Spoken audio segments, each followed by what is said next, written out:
What up, guys? May 3rd, 2018. Still playing a little bit of catch-up here, so I have a whole slew of articles that I'm going to run through and give you my quick thoughts on each. But to begin, we're going to start with Q's posts, and we had a few pictures drop over the last day, and I'm going to begin right here, fade to Q, of two pictures of a jet. And this was quickly found to be a JetBlue jet. Some Anons did some good digging and found it was from that service, JetBlue. It's odd, though, looking at these pictures, you wonder where they're taking from. It looks like they were taken in flight somewhere. So people were wondering, is it a military escort that took these photos of this jet? And that really left people scratching their heads. Well, what was on this jet? Some people were thinking that it left San Jose Airport, which I just flew out of a few days ago. Pretty trippy. But so that's the speculation in the meantime, that it's a JetBlue jet. We know that it looks like whoever got these photos was escorting the plane. Could have very well have been, and if that was the case, then there's probably some important cargo on that. And next photo in the upper right here, this is of Apple's campus. And this ring here is Apple's new campus, which is in Silicon Valley there, so that gives a little bit more credence to where this jet might have been from. But that looks like to be Apple's HQ, and then we get these two photos. This photo of what looks to be the inside of a van, and then I saw a few people did some editing of this photo, and you can actually see a hole. It's like a van that has a hole ripped up top. So I don't know, that's just odd. And then we get a photo of an Apple store. Don't know what particular Apple store. Again, if anybody has crumbs or drop some good data in the comments below, I always heart them so they go to the top and you can get some extra info there. If anybody knows where this is from, if you figured that out yet, drop a comment down below and let's get the info resources out there. So that's pretty much it. We got a plane, we got Apple HQ, Apple Store, and some delivery truck. Maybe an Apple delivery truck. Who knows?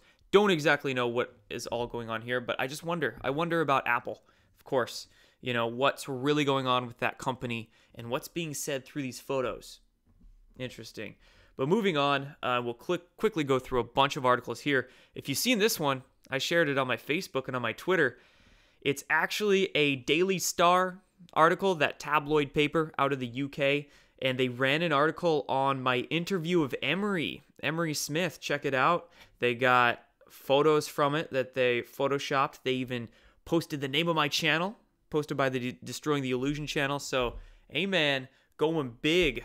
Go big or go home. And I was actually very surprised by this article because of the lack of ridicule, the lack of discrediting in here. I mean, of course, there's quotes thrown everywhere. There's the word claimed and alleges and all this stuff. But in looking at the material, how this article was written, they actually did not really spend that much time, if any, discrediting. They really focused on Emery Smith's testimony. And of course, they, whitewashed it and claimed it to be pretty outlandish. But, they didn't not say a whole lot of stuff. They weren't saying that this is all nonsense and whatnot. It's just sticking to the testimony. Interesting. Very interesting. Way to get that out there. But anyway, good stuff.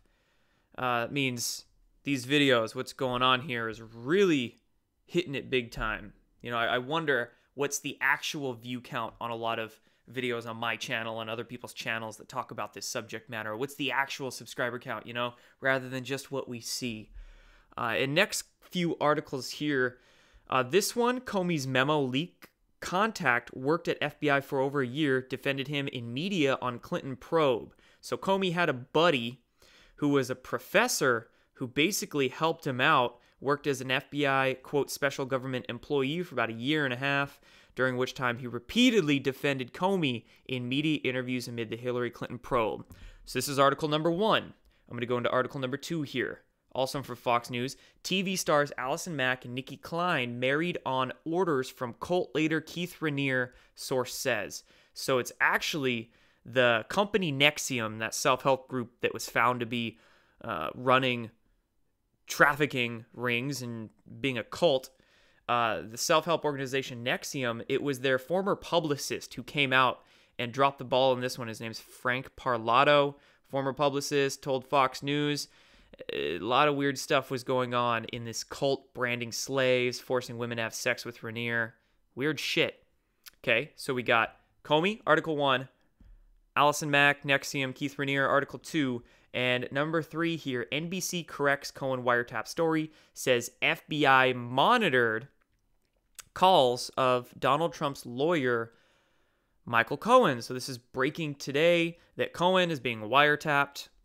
Are you even surprised? I mean, it'd be a lot easier these days to figure out who hasn't been wiretapped than who has been wiretapped, right? But anyway, I want to share these 3 articles with you and make a particular point on them. And that point is that I don't want to call them the Q group because there's many more alliance cells or factions behind the scenes than just the Q group. Of course, the Q group is basically the most well-known one now.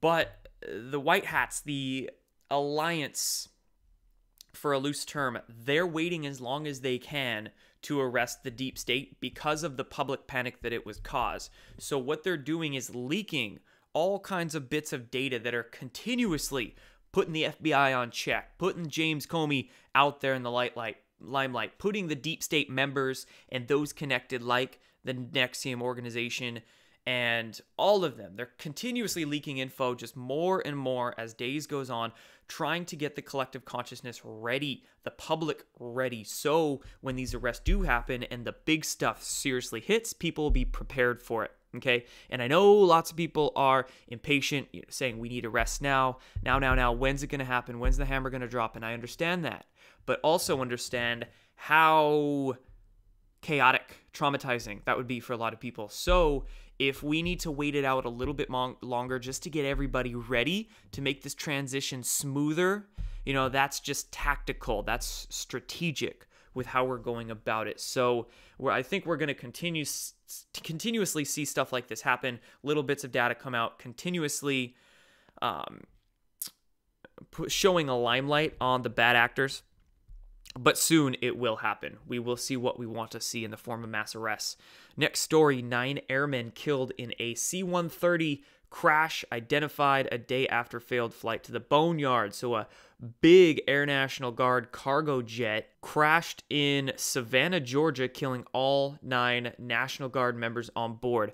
And this is just crazy, guys. This is showing you that this war is literally real. It's crazy. And this is how many military planes, helicopters, jets that have been downed over the past couple weeks? And let's be real, this was not an accident. This was a purposeful takedown. I would imagine the systems of the plane were hacked by deep state, bad actors, whatever the case was, and this was taken down to send a message to the alliance. And we really have to step our game up, guys. We have to get the public ready, get the consciousness aware, people aware enough, get their consciousness heightened enough to where we can get rid of this stuff. These mass arrests can occur. It'll open the door for that to actually happen. And not only did we have another military jet taken down, but we had another mall shooting. And of course, a shooting in a mall in this day and age, if you're, understanding reality, it's gonna set off the false flag alarms within you. You're gonna ask questions like, wow, what's really going on with this? If you're a critical thinker, you're going to ask those questions. So, mall shootings, possible false flag, that's just the feeling I get initially when seeing this. Military jets taken down, craziness, guys. Seriously, this is there's a lot of people sacrificing their all behind the scenes. They really are. They're giving their all, and we have to step up our game for them. And next few articles I want to go through. Next topic is conspiracy theory. One of my favorite things to do is just go on Google on a daily basis and search conspiracy and go into the news tab and see what comes up, see what kind of BS articles come up. And this is what I found today. First one, slate.com. They say streaming services have a conspiracy theory problem. And this asshole of an author, I'll just say that because this is a terrible article. They're basically saying that streaming services need to be basically investigated. They need to be, there's a bunch of documentaries on them that need to be banned. They type, right? He even says type vaccines into Prime Video. You won't just get one result. You'll be able to choose from a bunch. And he goes on to talk about all kinds of different documentaries. They even mentioned Zeitgeist in here and various Alex Jones films. You know, Zeitgeist again, Conspiracy and Lies, The New World Order, and Aliens, and just completely ragging on it, saying that we literally need to begin in middle school. Children should be trained to understand manipulative rhetoric. Backwards World 101, seriously. As a public, we must embrace and celebrate the virtue of questioning our own most deeply held narratives. Well, yeah, right? That's what conspiracy theorists or conspiracy analysts or just critical thinkers do.